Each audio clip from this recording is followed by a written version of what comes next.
দেশের স্থিতিশীলতা ও উন্নয়নের স্বার্থে নির্বাচিত সরকারের হাতে ক্ষমতা হস্তান্তর জরুরি, এমন কথা জানিয়েছেন বিএনপি নেতা আমির খসরু মাহমুদ চৌধুরী। আর উপদেষ্টা এম শাখাওয়াত হোসেন বলেছেন, অন্তর্বর্তী সরকার ব্যর্থ হলে এর দায় কেবল উপদেষ্টাদের নয়, সব অংশীজনের। সকালে রাজধানীর গুলশানের একটি হোটেলে সিপিডি আয়োজিত এই সংলাপে কেন্দ্রীয় ব্যাংকের গভর্নর জানান, চলতি অর্থবছরের মধ্যে মূল্যস্ফীতি 5% নেমে আসবে। সেলিম মালিকের রিপোর্ট। কেমন কাটলো অন্তর্বর্তী সরকারের 365 দিন? এ নিয়ে রাজনীতিক, অর্থনীতিবিদ, ব্যবসায়ী সহ বিভিন্ন সেক্টরের অংশীজনদের মতামত জানতে সিপিডির এই সংলাপ।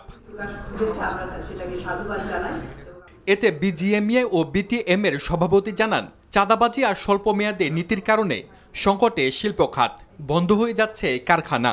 বাংলাদেশ ব্যাংকের পলিসি অথবা দেশের পলিসি বিভিন্ন কারণে এগুলো বন্ধ হয়।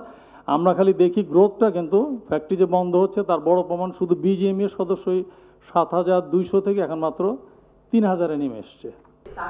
অনুষ্ঠানে উপদেষ্টা এম শাখাওয়াত হোসেন জানান, দেশের কল্যাণে সাধ্যমতো চেষ্টা করার পরও ব্যর্থ হলে দায় কেবল অন্তর্বর্তী সরকারের নয়।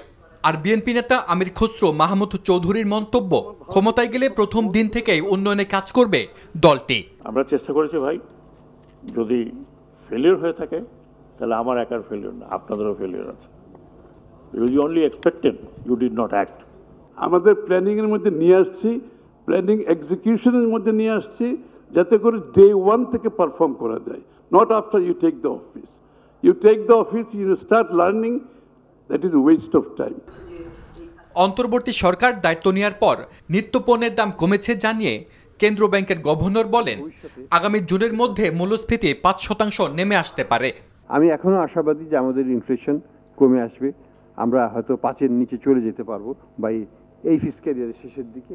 এটা আমাদের প্রত্যাশা এবং এটা আমাদের হবে বলে আমি আশাবাদী।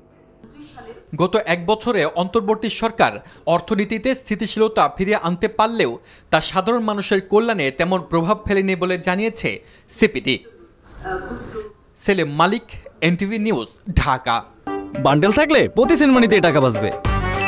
বিকাশ সেনমানি বান্ডেল কিনে জিতুন প্রতি লেনদেনে।